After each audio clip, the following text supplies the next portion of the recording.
Okay, testing, 1, 2, 3. All right, I've got the waveforms forming. Good news.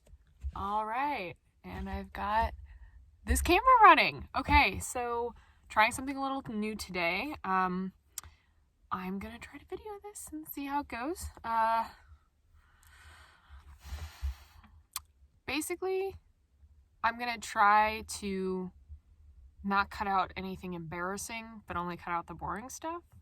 So let's see what IGTV has in store for me, for us.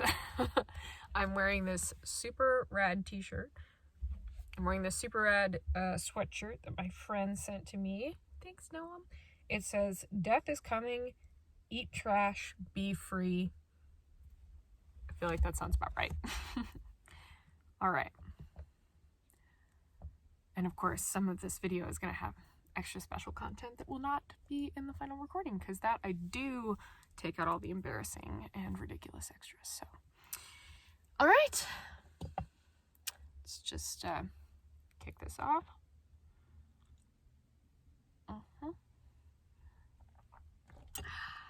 Cheap, tasty wine. One of the major benefits of living in Italy. Okay, here we go. All right. Hey, everybody. Welcome back to another episode of She Existed, the podcast wherein I, Ashlyn Romagnoli, give you a little snack-sized introduction to a badass woman from history. It is our week-iversary-ish, and I have 13 listens, 20 subscribers. What? Look, I know that's small beans to most people in the grand scheme of things, but you're listening to a person who once happy danced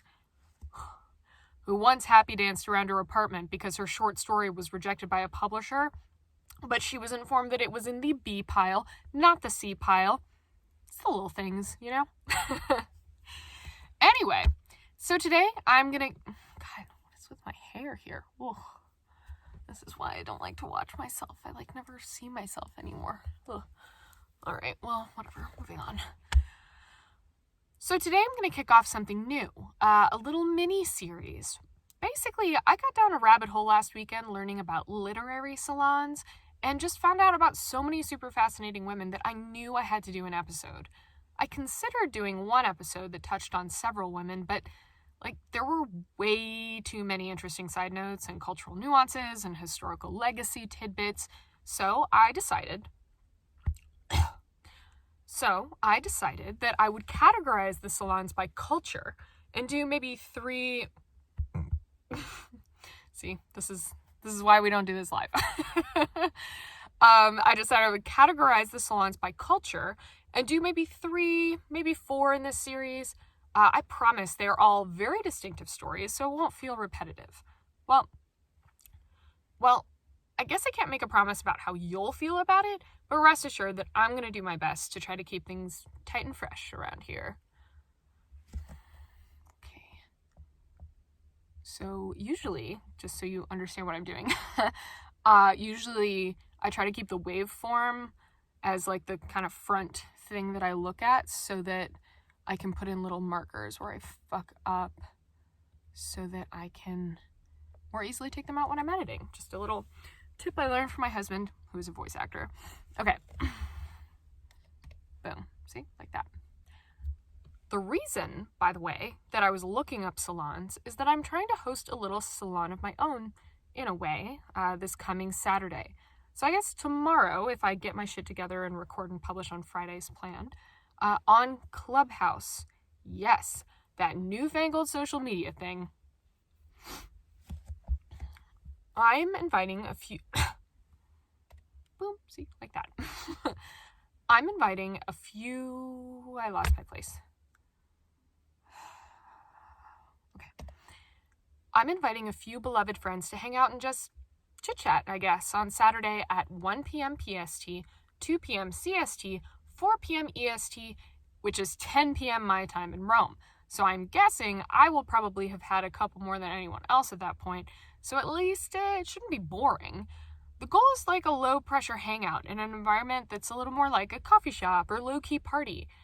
You can contribute if you want, or just hang back and listen to other people's conversations. I know that I sometimes just want to lurk and pretend like I'm being social. So, I don't know. Let me know if you're interested in joining. Let me know if you're interested in joining in. We are all friendly and cool. I promise. Okay. Last little bit of housekeeping. Oh, shit. Okay, I vanished everything from the screen. Okay, it's back. Because that was a fuck up. Okay, last little bit of housekeeping. I swear, I try to keep this stuff really short because one of my biggest pet peeves ever is when podcasts don't get into the meat until like 10 or, God forbid, 30 minutes into the show. Like, damn, nobody cares about my personal life. Anyway, there's an Instagram you can follow for the show for any updates and pretty pictures at she.existed, all spelled normally. I'm also experimenting right now with videoing my recording to put on IGTV because, I don't know, maybe some people are curious about just how many takes it takes me to say like one word properly or deliver one joke in just the right way. Spoiler alert, it can be a lot, but it can also be funny to watch. At least, I think so. We'll see how it goes. Not sure I'm going to want to get dressed as frequently as doing a video for every single time would require, because yes, I often record my jammies. In fact, looking at the video screen right now, you can't even see that I'm not really wearing real pants. So, win for me. Anyway, I am very excited to kick off the Salon series with what I'm calling Women of the Literary Salons of the Arab World. Ooh, intriguing. A mouthful of a name, but intriguing. It felt really important for me to start here because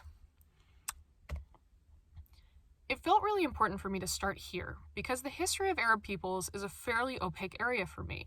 So therefore there's lots and lots and lots to learn and discover. Obviously, the most common association with salons for people raised in the Western world, like myself, tend to be France, maybe Italy or England, and we will get to some fab ladies from those places as well. But anyway, I thought it would be cool to start outside of that box. Cool? Cool. Okay. I'm gonna take a little second. Just a little dance break before we start. Okay. Let's start with Alcanza, who was born... sorry, I just got really excited. It's an easy to pronounce name. Okay. Let's start with Alcanza, who was born in about 575 CE.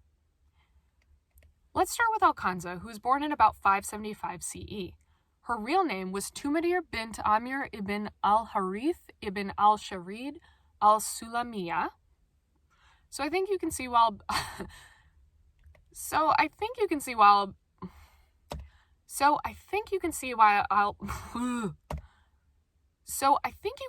I'll be referring to her as her more commonly known name.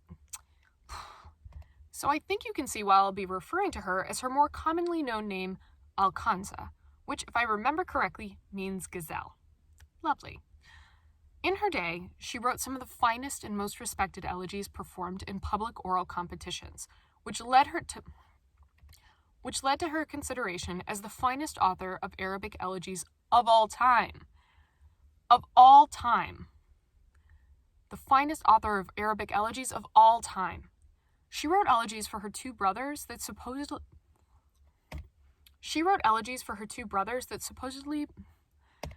I can't do that word.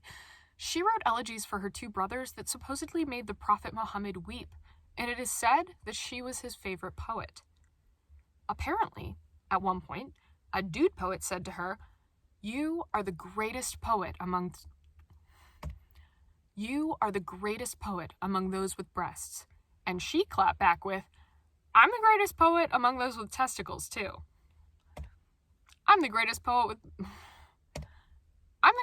among those with testicles, too."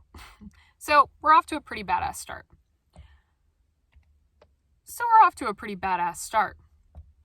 Later, during the Umayyad dynasty, which held power between 661 and 1031 CE, a woman named Sukaina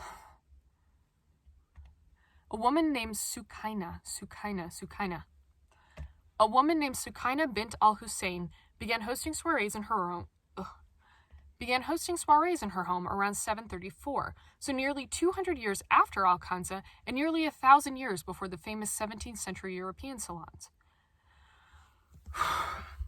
European salons. These were called majlis, which is a word that apparently specifically refers to an assembly intended for a regular or permanent time and place, which indicates that they were regularly occurring events.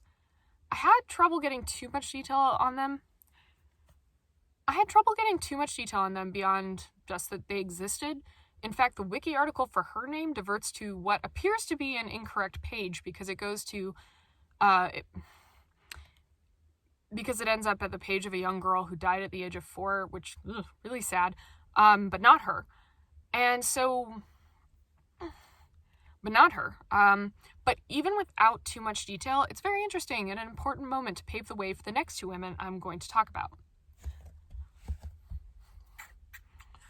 Time for more wine, it's time for more wine. We're halfway through and it's time for more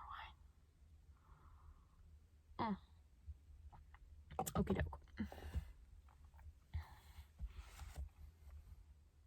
I'm gonna redo that last bit. In fact, the wiki article for her name diverts to what appears to be an incorrect page, to an incorrect person. In fact, the wiki article of her name diverts to what appears to be an incorrect page because it goes to the page of a young girl who died at the age of 4, which is super sad and is obviously not the right person. But even without too much detail about what went on at her salons, it's very interesting and an important moment to pave the way for the next 2 women I'm going to talk about. Now, we have a little bit of a time gap here. I'm sure I'm overlooking plenty of things. Like I said, my knowledge of this world and these eras is not super thorough, but according to what I found, in the mid-late 19th century, Mariana Marash is credited with revitalizing the tradition of the literary salon. I almost made it. But according to what I found, in the mid-late 19th century, Mariana Marash is credited with revitalizing the tradition of the literary salon in the Arab world. She, guys, gals, people, this lady just seems like something else. Now, all of the women I'm talking about in today's episode are really interesting and really special, but to derail us just a tiny bit, another side note for you all.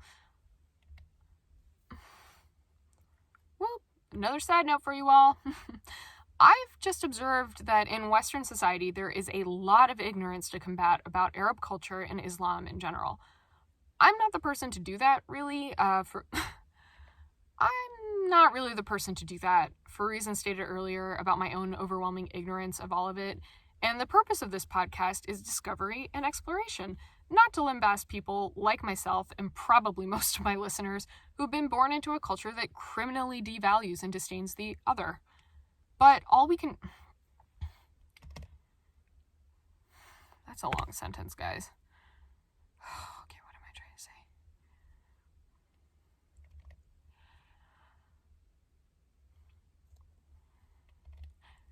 I've just observed that in Western society, there is a lot of ignorance to combat about Arab culture and Islam in general.